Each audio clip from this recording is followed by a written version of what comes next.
भारतवर्ष के जितने भी मुसलमान भाई थे उन सब का वो मुखिया था, वो मुख्य पीर था और वही राजा के साथ रहा करता था।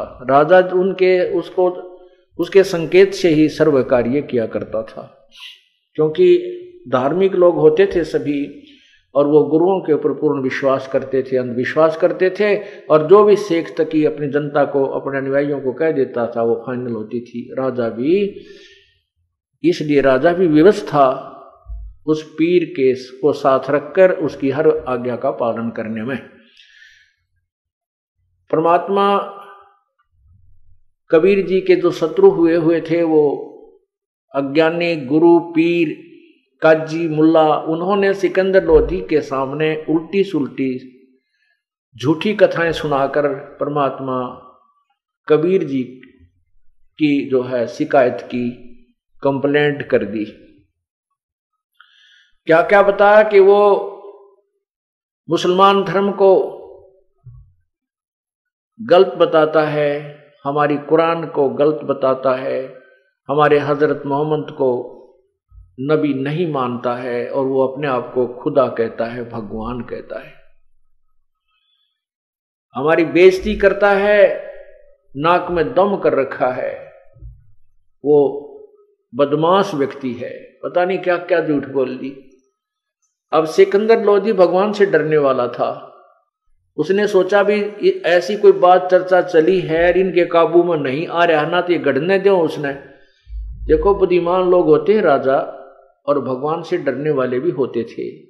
उस सिकंदर लोधी ने विचार किया कि यदि ये छोटा मोटा व्यक्ति होता तो ये इतने जो पीर और काजी ने इसकी साथ वैसे सामत अड़ा देते, कोई न कोई बात अवश्य है। सिकंदर लोधी को भी थोड़ा डर है, भगवान से डरने वाला था। उसने सोचा कि पहले परीक्षा लेता हूं, यदि वह परीक्षा में सफल हो गया तो फिर मैं पाप का भागी नहीं बनूंगा। इस दृष्टिकोण से सिकंदर लोधी ने कहा कि जाओ उसको बुला कर लाओ, पकड़ के लाओ। 10 सिपाही भेजे शेख तकी ने कि जाओ उस एक बालक, एक व्यक्ति को पकड़ने के लिए 10 सिपाही गए और साथ में उनके माता पिता को भी पकड़ ले। अब सिकंदर लोधी ने कहा कि तू अपने आप को अल्लाह कहता है, खुदा कहता है, अपने आप को नबी मानता है, अवतार मानता है, तो हमारे हजरत मोहम्मद नबी ने एक गाय को मारकर जीवित किया था।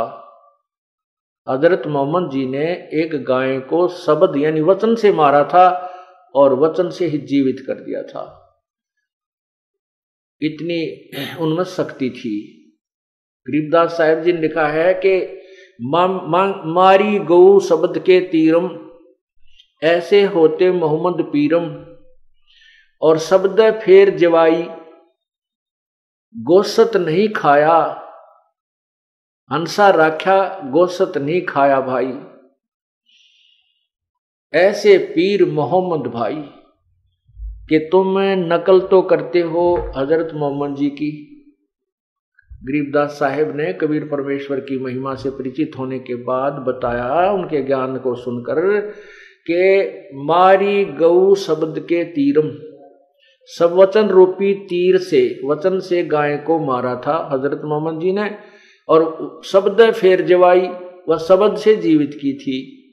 और उस महापुरुष ने उसका मांस नहीं खाया, वो गाय को जीवित कर दिया था, उसका जीवन रक्षा की थी। और तुम गाय को मारते हो और खाते हो, उसको कलमा पढ़कर पवित्र मानकर मांस खाते हो। ये तुम्हारी अपनी दंत कथा है। तो इस दृष्टिकोण से सिकंदर लोधी ने कहा कि हमारे हजरत मोहम्मद नबी थे, उन्होंने गाय को जीवित कर दिया था मार के शब्द से, तो आप जीवित करके दिखाओ, तब मैं तेरी प्रभुता को मानूंगा। ज्ञापन को वो गाय जो थी गर्भवती थी और 8वां 7वां महीना लगा हुआ था, उसको अभी ब्याने में थोड़ा सा समय था, वह गाय काट दी पेट के बल से, बीच में तलवार मार कर 4 टुकड़े हो गए मां बेटेंगे, बच्चा था गर्भ में। तब परमात्मा ने कहा कि कबीर परमेश्वर ने कहा कि परमात्मा की पहचान करने के लिए केवल इतनी ही परीक्षा काफी नहीं है जो तुम सोच रहे हो कि गाय को जीवित कर देने मात्र से प्रभु मान लिया जाता है। तो फिर उन परमात्मा ने वो दोनों माँ व बेटिया गए, एक एक थपकी दी, नौकर के चुटकी देकर 1 मिनट में वो जीवित कर दिए और गाय के नीचे वो बच्चे को लगा करके और दूध की बाल्टी भर दी। तब कहा था गौ अपनी अम्मा है, इस पर छुरी मत बहा, कह कबीर इसके घी दूध को ये सब ही आत्म खा। जिस ममड़ी का जिस माता का दूध पीवत हो और मक्खन घरत बहु खाई और उसको फिर तुम कत्ल करते हो लेकर कर्द कसाई। जिस गऊ को तुम मां कहते हो, जिसका तुमने दूध पी लिया वो मां हुई, और उस मां का फिर तुम कत्ल करते हो, मांस खाते हो लेकर कर्द कसाई। जिस ममड़ी का दूध पीवत हो, जिस मम्मी का मां का तुम दूध पीवत हो और दही घरत बहु खाई और उसको फिर तुम कत्ल करो लेकर कर्द कसाई। अब उस टाइम कौन बोला है? सबकी घिघी बंदरी, क्योंकि सामने गाय बच्चा जीवित करके मालिक ने दूध की बाल्टी ठोक रखी और सिकंदर लोधी भी कांपने लग गया। फिर परमात्मा खड़े हुए, हम ये लखला हैं कुतुब गोस और पीर, गरीबदास खालिक दनी हमारा नाम कबीर। मैं वो अल्लाहु अकबर हूं, मैं वो कबीर अल्लाह हूं जिसको तुम अल्लाह बड़ा कहते हो, मैं वही अल्लाह बड़ा हूं, मैं वही अल्लाह कबीर हूं, मैं वही भगवान हूं, पूर्ण परमात्मा हूं। फिर उस समय तो सारे सिकंदर लोधी मान गया, चर्चा करण की और गोष्ठी, और उसमें ना नुकर करण का कोई समय नहीं था उसके पास। और परमात्मा इतना सुंदर तेजों में और लंबा शरीर आकाश से मिला हुआ दिखाई दिया।